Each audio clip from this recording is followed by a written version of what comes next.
Good morning, folks. Thank you all so much for coming out to the fifth of our weekly live Q&As in our spring season of Curious Minds, presented by Hollywood Suite.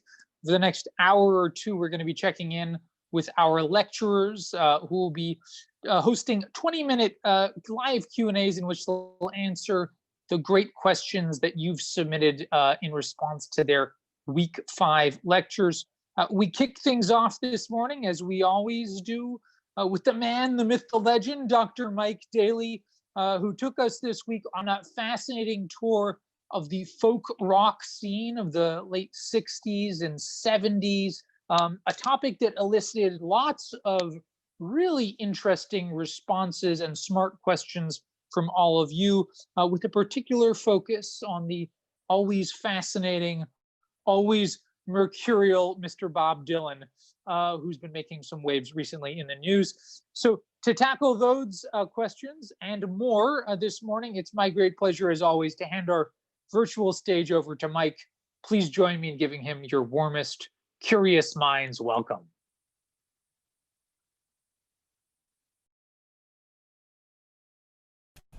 Good morning and welcome to the Q&A. Lots of great questions to hit this morning. Thank you for that. Hope you enjoyed this week's lecture. A fascinating period, that of folk rock, and one with a lot of implications. Though folk rock itself was kind of a brief trend, I think that's deceptive, because in a way all rock since then has been folk rock, in that rock and roll gained many of the characteristics that we associate with it today during this period, and of course I talk about that in the lecture.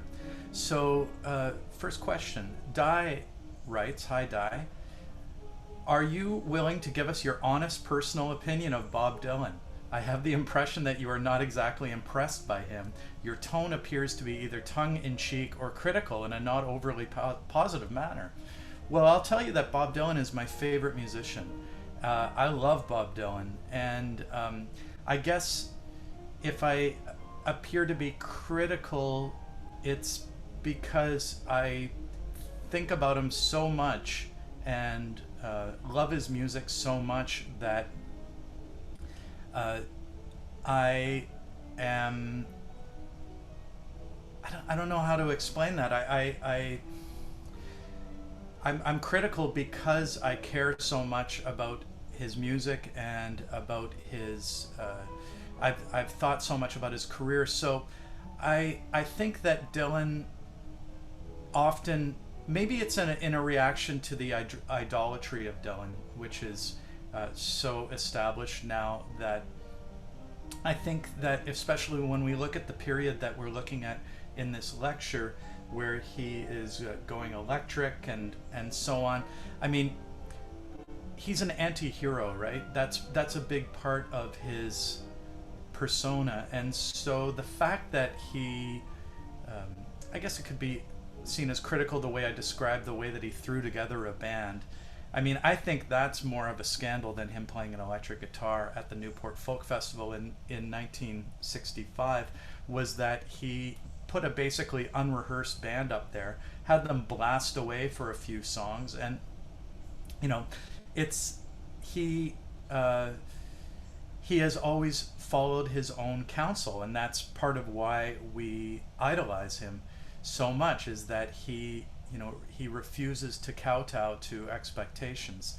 And so I think that and also I think that he was making a grab for a greater commercial success. I think a lot of the criticisms that were leveled at him, I guess for me, the way that we've looked at Dylan going electric at Newport has become shaded over the years in a way that's unfair to the folkies who booed him. And I think that the perception has been, because rock music kind of won the day in subsequent years in the late 60s and early 70s, we tend to look at the people who booed as being these sort of stuffy, party pooper, dogmatic. And, you know, a lot of the booing was not just because people didn't like an electric guitar. I feel that like that really shortchanges the critique of Dylan in the wake of that incident, because I think it was much more that Dylan was trying to appeal to the teeny boppers, to the Beatles fans, that he was making a grab for commercial success. Now, it wasn't quite as simple as that, but I think that that part of it is true, that he was actually, you know, he wanted some of that rock and roll money, and I think that's, I think we can say that, and I don't think it takes away anything from, you know, just as Leonard Cohen, you know, he said many times, Leonard Cohen, why did he start being a singer-songwriter and not just a poet and a novelist? Well, there's no money in being a poet, especially a Canadian poet.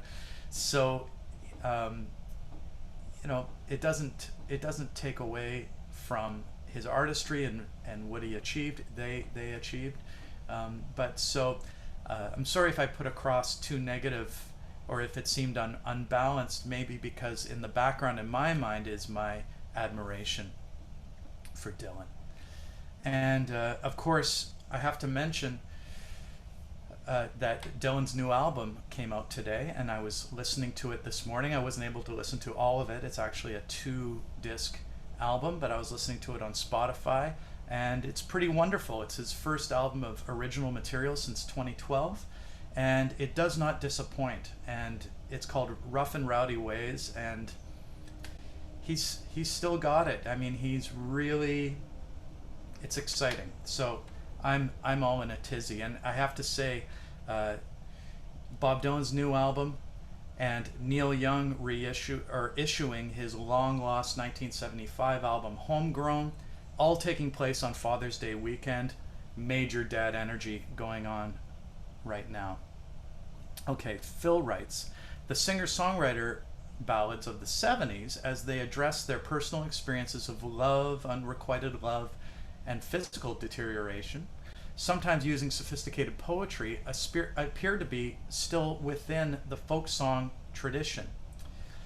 In your opinion, can any of the singer-songwriters of today still find a place within the folk song fabric? I think, I posted a question on my Facebook asking people who are the great, or who are the best folk singers, Canadian folk singers of today. I wanted to know what some of my friends thought, and the answers that I got really ran the gamut of really pushing, to me, the boundaries of what I would consider folk music, but it really impressed upon me how unstable a category folk music is today. I kept remembering, as I looked at all of these singer-songwriters that people were posting, and that's pretty much nobody posted a traditional person. There were no child ballad interpreters on the list. It was all singer-songwriters who might play an acoustic guitar. And that none of these people, according to the Harvard Dictionary of Music, is a folk singer, because they are professionals. They are not working within an oral tradition. They are commercial musicians, professional commercial musicians who are writing songs very much in the popular song tradition, but they are influenced by traditional folk music. And so I think that the singer-songwriters are not folk musicians. However, the folk revival, one of the things that the folk revival did was it really, it perverted the term folk music. And so it's, even Pete Seeger admitted that he's not a folk musician. He is an interpreter of folk music. He is a booster of folk music. He is a performer of folk songs, but that does not make him a folk musician. Pete Seeger was a, Harvard educated, musically trained, professional musician. And, even though he was a great exponent of traditional songs, he does not fit in to the classic definition of folk music. Anyway, I don't want to belabor the point too much, but I say, do the modern singer-songwriters fit in the folk tradition? Sure, but in a way none of them do. And Bob Dylan doesn't. Joan Baez doesn't. Peter, Paul, and Mary don't. None of them do. None of them are really folk singers, but the definition folk widened in a way that made it, in my opinion, basically so unstable as to be useless in the 1950s and 1960s. But again, what's in a name? It really doesn't matter. So if people want to call themselves folk music, and I'm reminded of the phrase often attributed to Louis Armstrong, I figure all folk songs, paraphrasing here, I figure all songs are folk songs. I never heard a horse singing, so let's go with that.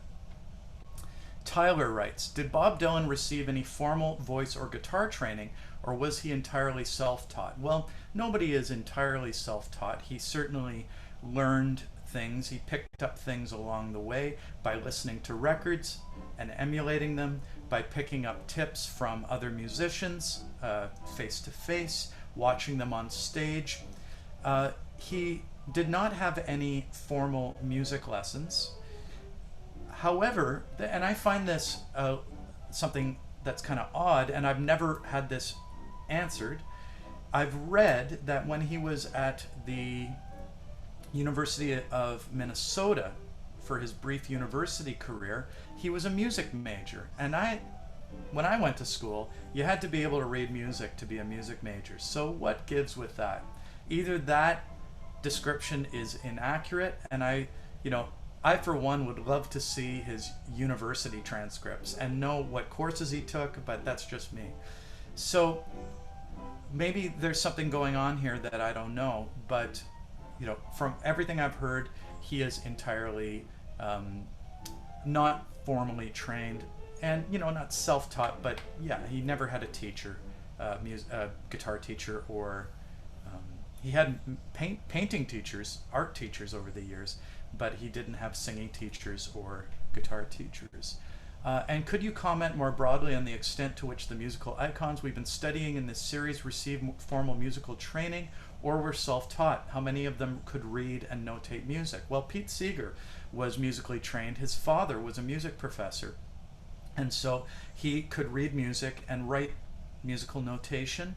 Some of them, like Sis Cunningham, who co-founded Broadside magazine, she could, quite a few of the early folk song scholars could read music, and it was necessary in those days because they were publishing songbooks and they needed to write down the music to be published.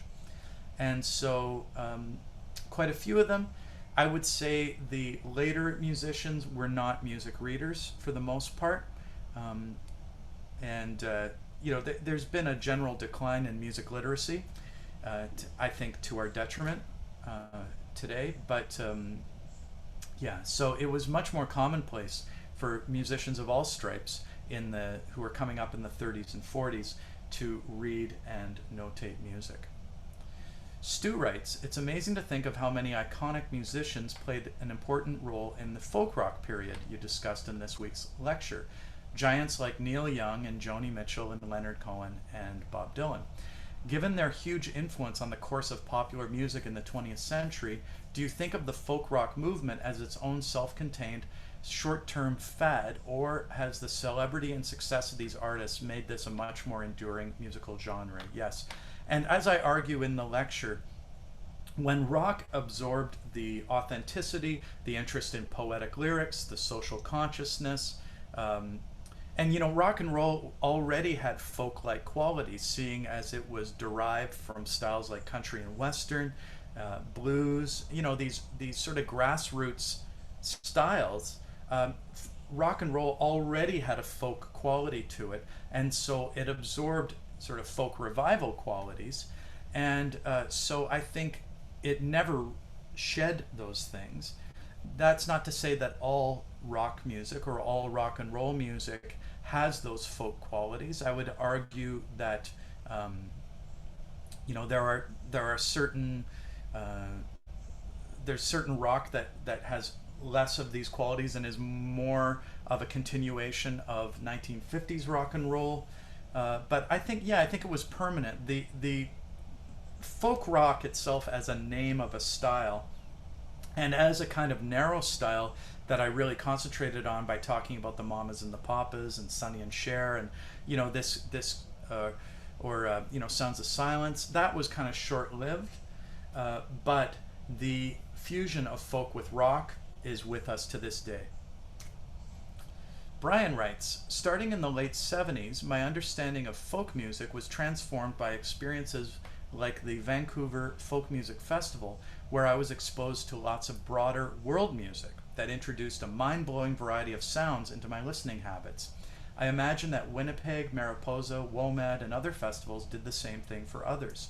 It was a kind of awakening for many of us, making us less ethnocentric and perhaps even more political. Vancouver always had a strong political ethos.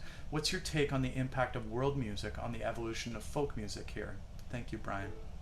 Well, folk music has always had a wider world view.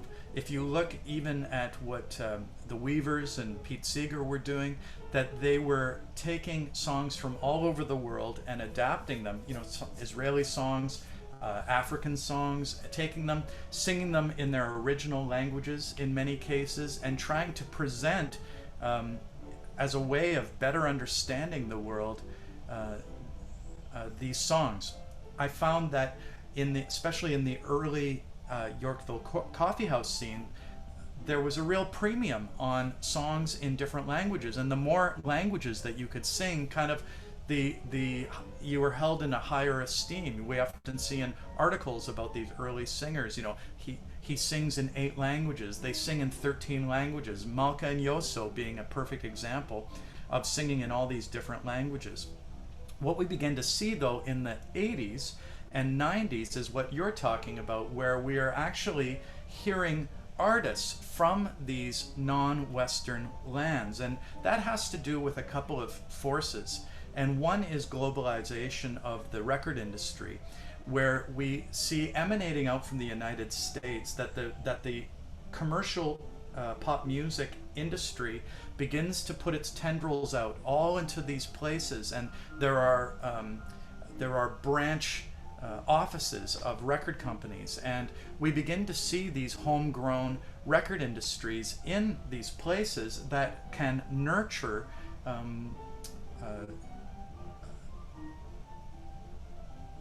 homegrown or indigenous musical styles. Now, very often, because of globalization of American pop music, they are influenced by American pop music, and they fuse the sounds of American pop music with indigenous styles. That makes their music more palatable to a Western audience, and so we begin to see this kind of crossover happening, where these records are beginning to be imported into North America. They start to gather attention. We start bringing those groups in. Many of them are doing a world music fusion, that is combining the sound of Western pop music and Western folk music with their own country. And so there's a big surge of popularity. I mean, that's a big subject I don't have time to go into. But I think that it had to do with the globalization, in short, and the globalization of the commercial music industry. And before I finish, I just want to mention that I'm about to launch a new course. If you go to my website, MikeDaleyMusic.com, it's launching on Monday, called The 1960s in 60 Songs. So quick plug in there, go to MikeDaleyMusic.com. And I think that's all the time I have. Is that true, Will?